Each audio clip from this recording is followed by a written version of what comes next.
We're going to talk a little bit about the DEC, and I'm going to show you a quick demo so you get kind of a feel for what it is. Thank you, Patrick, for a comment about it as a game changer. We do think it's something that we're very excited about, and the people we talk to tend to be about as well. Let's see, get that one on too. Beautiful.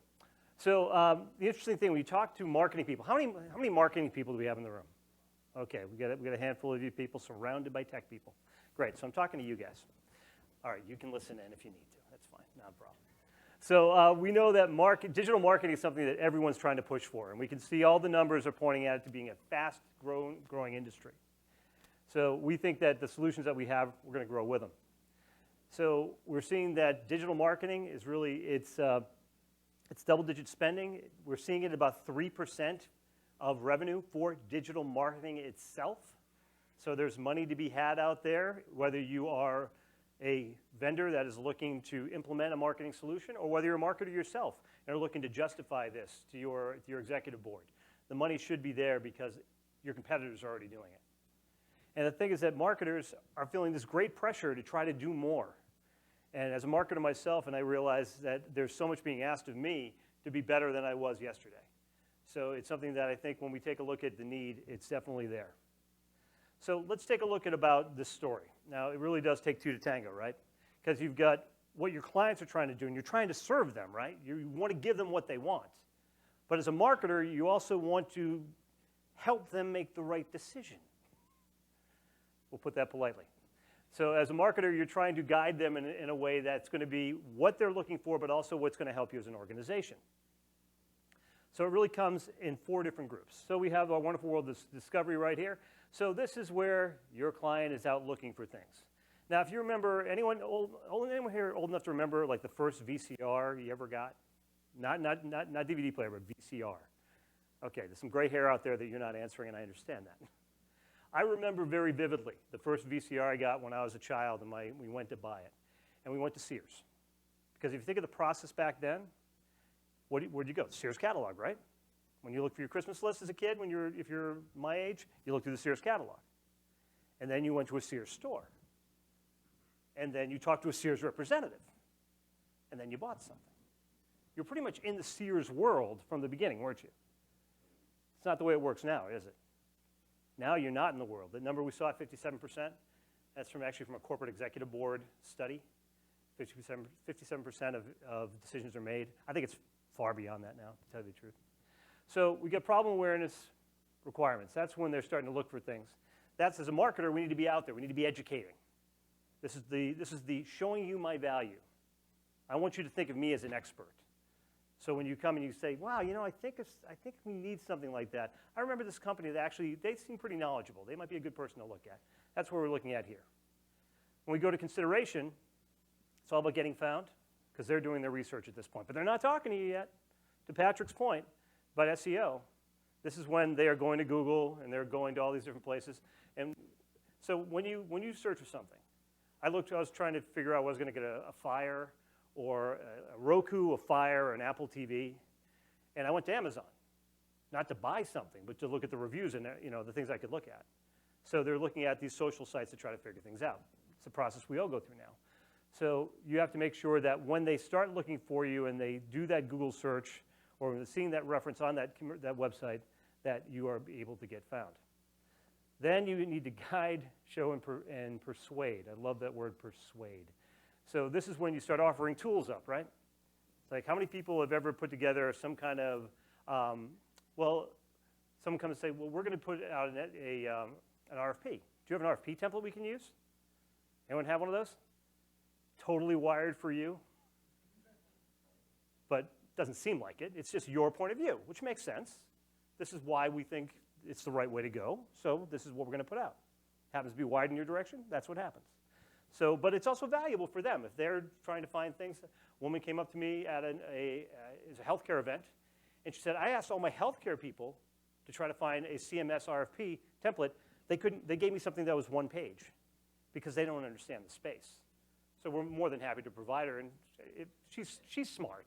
She knows it's going to be our viewpoint, but that's fine.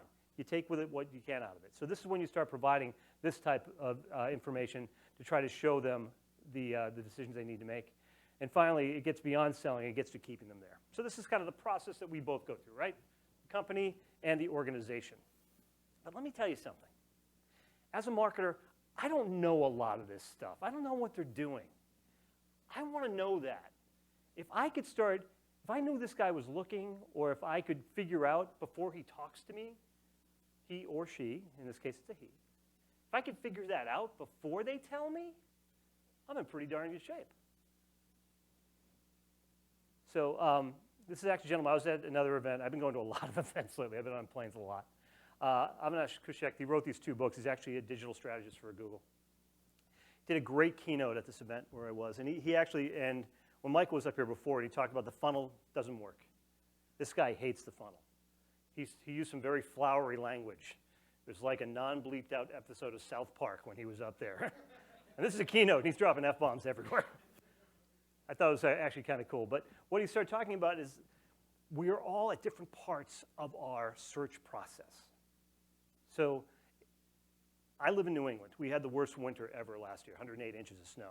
And it was in about a 6 to 7 week span we had all that snow. Okay? I might start looking for snow blowers. You know, if I didn't have a snow blower, might start looking in the spring because I'm waiting for the winter to kick me again. So now you start looking for things way before.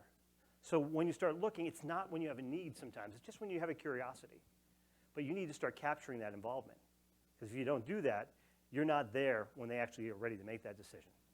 And that's what he was talking about. He was talking about there are people who are ready to look now. There are people who just want to see some things. But the funnel doesn't work because we're bouncing all over the place. This is an example. 5.5 million people are on the New York subway every day. Now, do you think people go from here to here the same way every day? No, sometimes you have breakdowns. Sometimes people have to make side trips. This is your new sales funnel right here. It's a lot more than 5.5 million people, folks. So put this up in your wall. If you're a marketing person, say, this is my sales funnel. And I need to figure out when people are getting off the train, when they're getting on the train, when they're serious about, when they're thinking about getting on the train. If you can't figure it out, you're not going to win in the digital world. So as a customer, you got multiple channels, right? When you buy something, here's a great example. If I am looking to buy a new television, I might be at home on the weekend on my big laptop, my big desktop screen I have in my home office, and I might put a bid in on something. Maybe I find something on eBay, and I go, oh, yeah, that'll be good. I'll get that. And then I'm checking it on my phone as I'm caught in traffic going to my office. Then I'm grabbing my tablet when I'm at my office at lunch, looking through it and trying to figure it out. And then I might be on a laptop, traveling, figuring out if I got it. So I'm on 4 separate devices for one purchase. A lot of different channels. They want to have the same experience on it. As a marketer, you want to know what's going on. So you've got a lot of angles, not only time, not only intention, but device. And you need to figure it all out. Anyone here can think they can figure that out in their current environment now? Don't raise your hand, Aaron. I know you want to. You're smart. You're not that. I don't think you're that smart yet. You will get there, though. So I don't think anyone does this perfectly well yet. The closest I mentioned before, Netflix and Amazon, probably the closest I can imagine at this point. That's what it's like being a marketer. Every single day. You had way more hair once. Okay, so let's get into the Digital Experience Cloud. Because how do we capture this, and how do we make sense out of it? So now we've defined the problem. We know where we're in pain. Well, the first thing we need to do is figure out where our interactions are with clients, between them and us. And they live everywhere, right? Your CRM interactions, marketing automation, salespeople, website, social media, all places for interactions, right? They all affect you. Great article, though, is on marketingpros.com, where a gentleman was talking about dark social. It was estimated that 69% of social interactions actually cannot be tracked because they're done through private channels on social media. So you have to get the most out of every single element that you can out of this. So what if, in a perfect world, we had something that could take this information and put it into one place? I don't know, why don't we call it a customer journey database? Just tossing that off. Be a good idea. That's what we're doing with the Digital Experience Cloud. All right, so a lot of people here might say, well, I know what's going on my website. How many people here, does anyone here not use Google Analytics? I'm not raising my hand either, we use it too. But Google Analytics does its job pretty darn well, even the free version. It does a lot of nice stuff, right? But what Google Analytics is, it's like imagine if you have a warehouse and you've got security cameras with digital recorders on every room. That's kind of what Google Analytics does, right? Captures everything. You can do some work on it. But how smart is it? The problem is that Google Analytics records everything for you, but then it kind of expects you to be smart, especially the cheap version. The expensive version does more things. So what the DEC is, imagine you've got the same situation, but now you've got a control room in the center where you've got a security person looking at the 6 most important screens and figuring out what has to happen. So if it was, let's say they're trying to figure out why isn't anyone going into that particular room? You've got a person looking and saying, well, you've put a big wall in front of that room so no one can see that door. Oh, we should get rid of that wall. Suddenly everyone's going to where you need them to go. A lot easier, right? So if you have the intelligence behind tracking everything, you'll be in better shape. That's what the DEC is. So what we do is we take all this information, we put it in the Digital Marketing Command Center, the DEC, put it in a database, we start doing analysis, we try to optimize, and we try to personalize on it. If we can do all that, probably you can make sure that your message is getting to the right people, you can understand what they're doing better, and you could sell more stuff, have people register for more things, download more white papers, whatever your conversion points are. So we're trying to get you through this marketing maturity model, the general you. So past web analytics, past marketing automation, into really this advanced customer analytics section. So web analytics is kind of like the Google area, basic Google stuff. Marketing automation, probably everyone here is using some form of marketing automation, right? Marketo, Eloqua, all that type of stuff. That's great work. Fantastic. You can do, you can do drip campaigns, you can send out emails, you can track things, you can do a lot of good stuff with it. But is it putting the big picture together for you? Our guess is that it's not. So we're putting a lot of money on the table for our guess. That's our bet. So I'm going to show you a quick demo. It's going to be fairly quick. So I know we've got lunch. The good thing is that you can get a longer demo anytime you want. So let me just switch over here to a real mouse.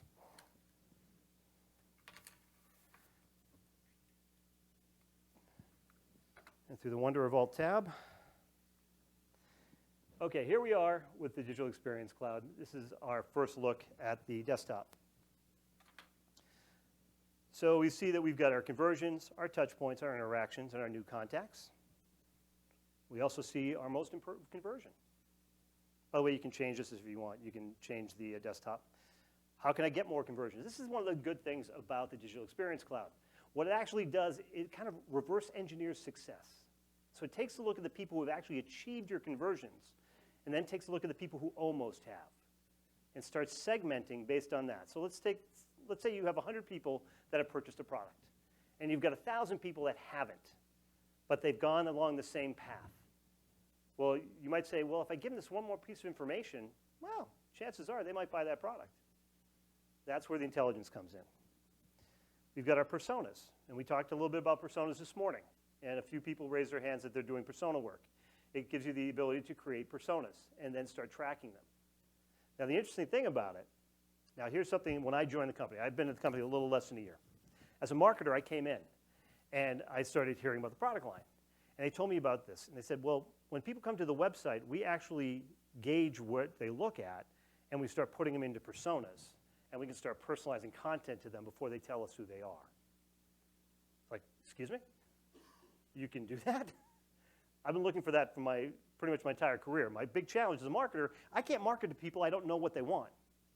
If I can figure out who you are, I get a pretty good guess of what you might want. And if I can start segmenting that even further, I get a much better shot at giving you the information, no matter where you are in that big chain of trying to, seeing stuff to buying stuff. I can actually start feeding you information correctly that will meet your need so you think that we're a good vendor to talk to. To me, if it's not a silver bullet, it's pretty darn close. So let's keep on looking at some of the fun stuff that we have here to play with. So personas, we have some touch point attribution, and some lead scoring types. So I'm going to take you on just a quick whirlwind tour, and we're going to start with a wonderful world of contacts, because that's where it all starts, right? You have to have your database of contacts, who they are, and what they look like, what persona they fit in. So we have the information about the individual.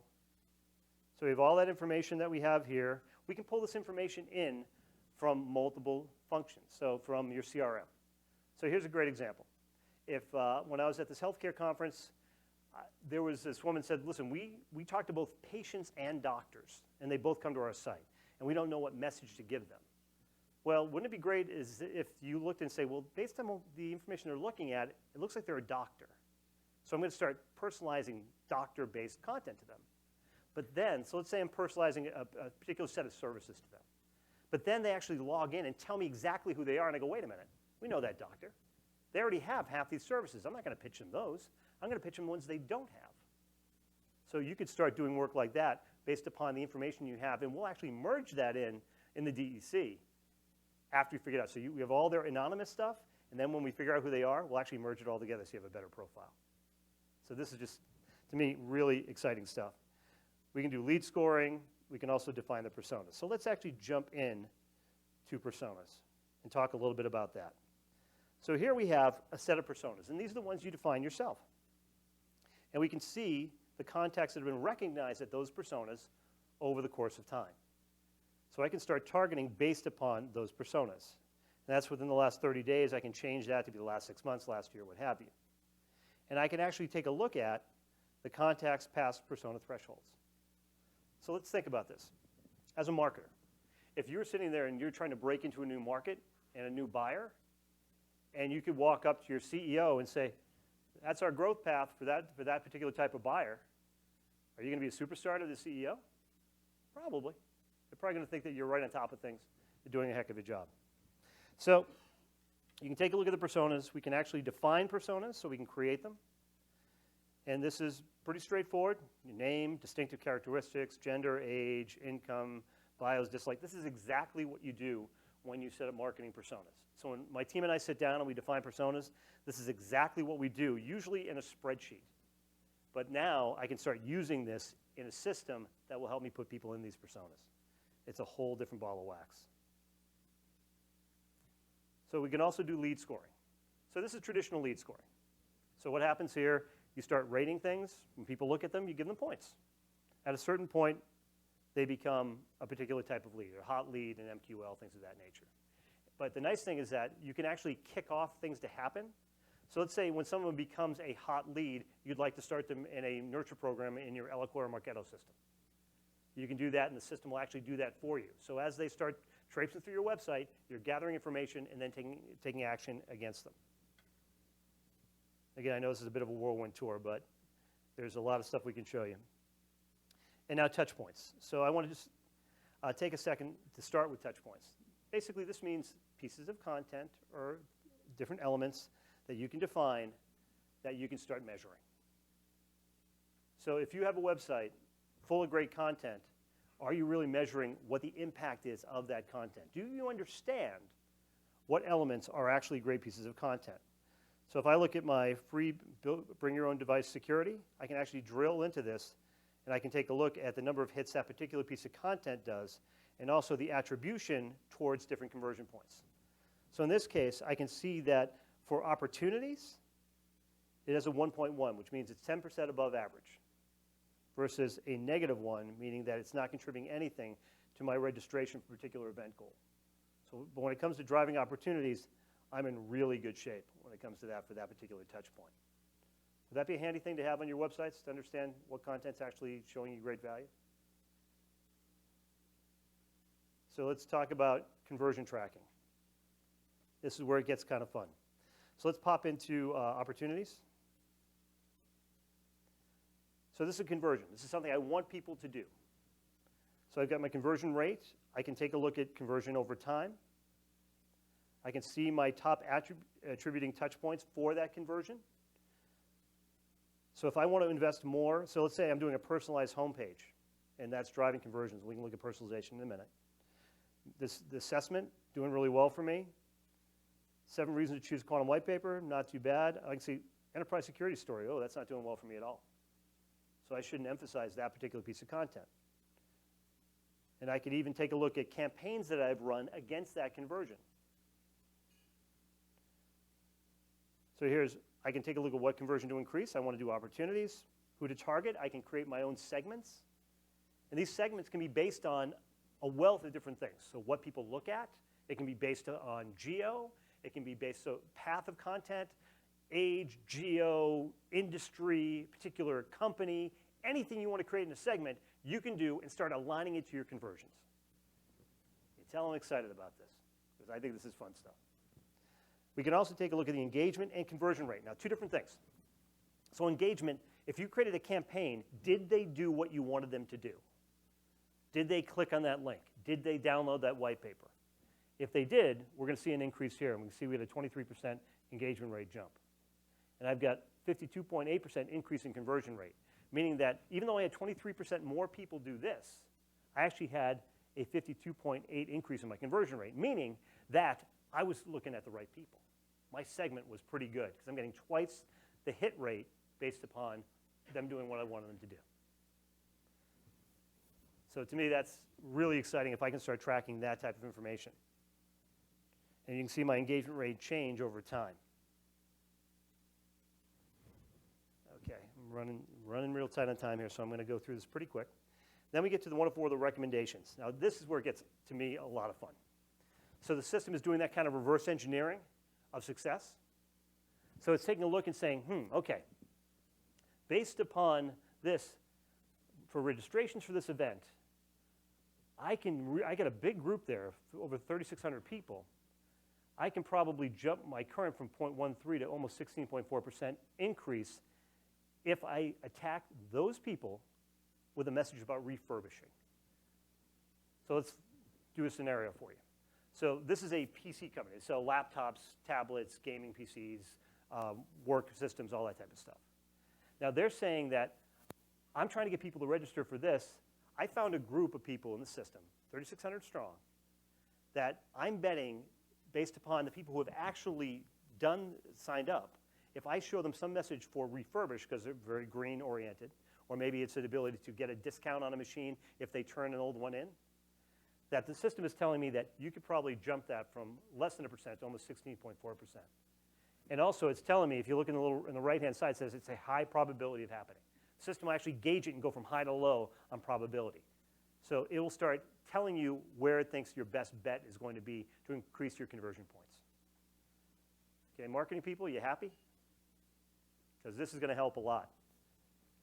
And by the way, you can also say, I don't believe that one, and cross it off if you don't like it. It's your call. Again, it's not saying you have to do it, but it's saying this is a really good bet based upon information and data that we have. So from that point, I'm just going to jump to personalization. So this is something that I find very, very fun and interesting. So personalization, I'm actually speaking next week at an event on the topic, because a lot of systems you have, how many people have multiple systems that have personalization in them? Okay, nobody, fantastic. Or else you're really hungry, and I get that. So personalization is tough. Why? Because if I was going to personalize for everyone in this room, to give you each a personalized message, think about writing 65 birthday cards that have meaning to each of you. It's going to take me a long time, right? A lot of work. If I segment you into groups that are people from the Midwest, I want to say, hey, have a happy birthday in the Midwest, versus people who are from the East Coast and some from the West Coast. I now have 3 personalized groups, 3 personas. I can write 3 birthday cards, a lot easier. So the trouble is it still takes a lot of effort to find out who you are, to have the right message, and to deliver it to you. So what this shows you is if I created 4 different personalized home pages, I can start looking at what my hit rate is based upon who you are. And I can understand that my best hit rate here is for enterprise prospects. So my message is more effective for enterprise prospects. And I can start doing, it's not A/B testing, it's actually personalization testing. It's a slightly different beast, but it serves some similar processes. Because A/B testing tends to be same audience, different message. This is different audience, different message. It gives you another angle on it. So if you could quickly and easily personalize your content based upon the personas that you've developed, that the system is automatically filling for you, and then measure your success rate. And by the way, the system will also start showing you information and giving you suggestions on how to improve your success rate. As a marketer, your life just got a whole lot easier. So I know we're coming up to the end, and I want to have a chance for any questions. But so let me leave you with one final analogy, one that seems to help people kind of get their hands around this. The Sitefinity platform has two different product lines, the CMS, the DEC. CMS is the muscle. Its job is to do things. The DEC is the brain. Its job is to figure out what needs to get done and tell the CMS what to do. You can run with just a CMS, but that means you're the brain. You have to do all the work yourself. The DEC gives you the ability to actually start tracking information more intelligently and running it through a process that's going to make you more effective. And one thing that we've talked to a lot of people, and they say, well, we don't have time to do this whole DEC thing now. It's like, that's good, I understand that. Just turn it on. Start having grab the data. Because the more data it has, the more trends it can find, the smarter it is, the more successful you are.